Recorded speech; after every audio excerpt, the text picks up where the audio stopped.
El Señor sea con ustedes. y con su espíritu. Proclamación del Santo Evangelio de nuestro Señor Jesucristo según San Marcos. Gloria a ti, Cristo Señor.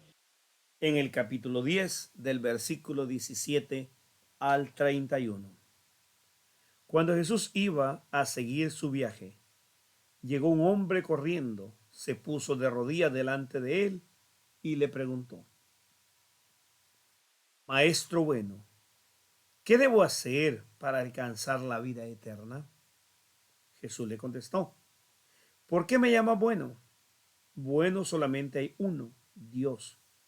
Ya sabes los mandamientos: no mates, no cometas adulterio, no robes, no digas mentiras, en perjuicio de nadie ni engañes, honra a tu padre y a tu madre.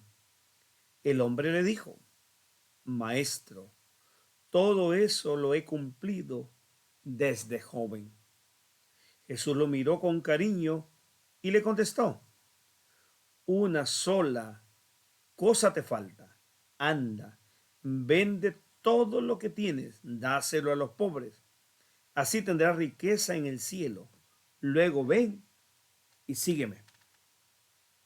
El hombre se afligió al oír esto y se fue triste porque era muy rico.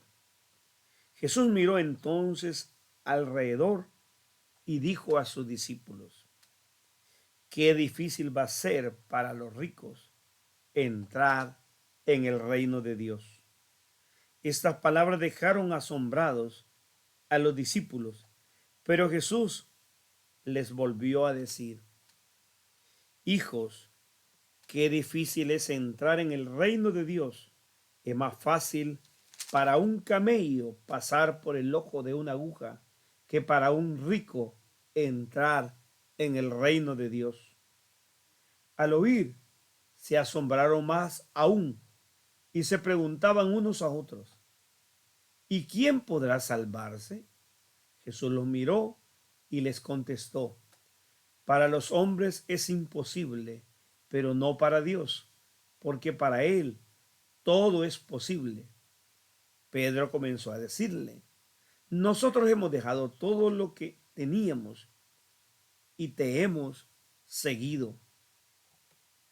Jesús respondió: Les aseguro que cualquiera que por mi causa o por aceptar el Evangelio haya dejado casa, o hermanos o hermanas, o madre o padre, o hijos o terrenos, recibirá ahora en la vida presente 100 veces más en casas, hermanos, hermanas, madres, hijos y terrenos, aún con persecuciones, y en la vida venidera recibirá la vida eterna.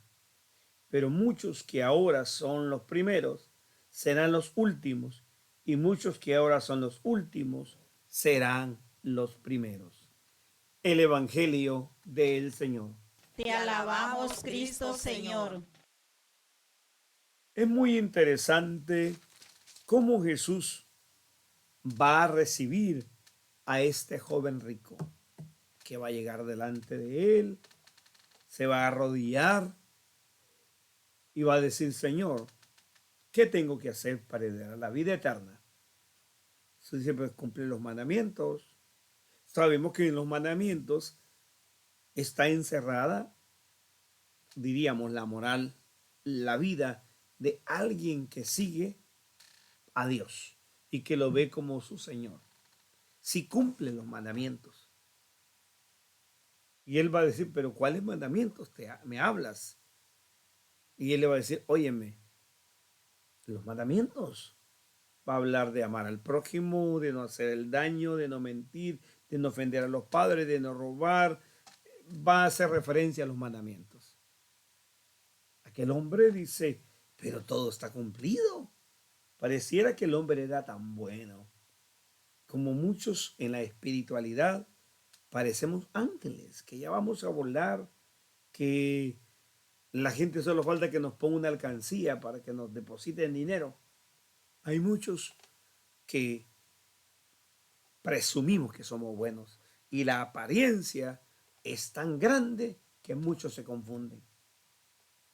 Jesús, al verlo y escucharlo, le va a decir: óyeme, ya que tú dices que has cumplido todo, te falta una cosa, o solamente una nada más, para seguirme y para tratar de ser perfecto.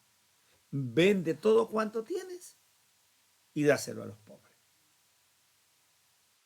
Aquel se quedó asustado, completamente frío, lo paralizó, porque para él era más importante la riqueza, el poder. Entonces, ¿dónde quedó el primer mandamiento? Amar a Dios sobre todas las cosas. Y amar a Dios sobre todas las cosas implica amar al prójimo como a ti mismo. ¿Cómo yo puedo tener cantidad de riquezas, acumulación, y no comparto? Entonces, pura mentira, ¿verdad? O el otro mandamiento: no robarás. Mientras yo tengo y tengo, le robo a mis hermanos que no tienen lo necesario, lo indispensable para poder vivir. Entonces se dan cuenta la falsedad, ¿verdad? Pero es bien fácil de justificar que cumplo mandamientos, que vivo orando, que estoy en el templo, muchas cositas. La vida es religión y práctica, como se llama la praxis. Es bien fácil huir una religión evasiva, espiritualizada, como a la mayoría nos encanta. Jesús, al contrario, nos enseña que serle fiel a ese Dios es cumplir esa verdad, es amarle y seguirle y poner a la misma altura a Dios y al ser humano. Los discípulos se asustaron, están escandalizados al ver que el hombre se fue y que ha dicho eso.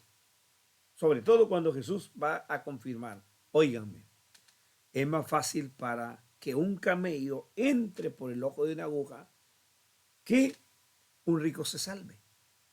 La gente no está pensando en la aguja, esa chiquita, pequeña para coser, que se mete en la hebra, el hilo. No, la aguja es la puerta donde pasaban las ovejas. Un camello no va a poder pasar, una oveja sí, usted también. Entonces, los discípulos, a pesar que conocen ese término y también conocen la puerta, se sorprenden porque ven lo difícil que es ir al reino. Y sí lo es, porque podemos ver a los grandes magnates, las grandes familias, oligarcas en países donde se organizan incluso para dar golpes de Estado. Y en los grandes países poderosos del primer mundo, los miramos siguiendo dominando y que son incapaces de abrir sus arcas y compartir y sacar a familias enteras de la pobreza. ¿Se podrán ustedes imaginar que todos esos multimillonarios, un 30% de sus ganancias y riquezas cada año las usaran para sacar a varios pobres, construirles hogares o abrir lugares de atención de salud? No pasáramos necesidades, nadie viviera en miseria, porque ya el mundo estuviese en otra condición. Por lo tanto, Jesús sigue hablando: óiganme, no entrarán en el reino de los cielos si ustedes tienen la idolatría del poder, como decía San Romero, ese cable de alta tensión que por él nos matan los poderosos hoy con los medios de comunicación, donde todo lo han mercantilizado y a través de la publicidad envenenan las conciencias de los niños y de los jóvenes para ellos vivir cada día más ricos. Despertemos, salgamos a la verdad y seamos libres y no seamos esclavos como este joven. Amén.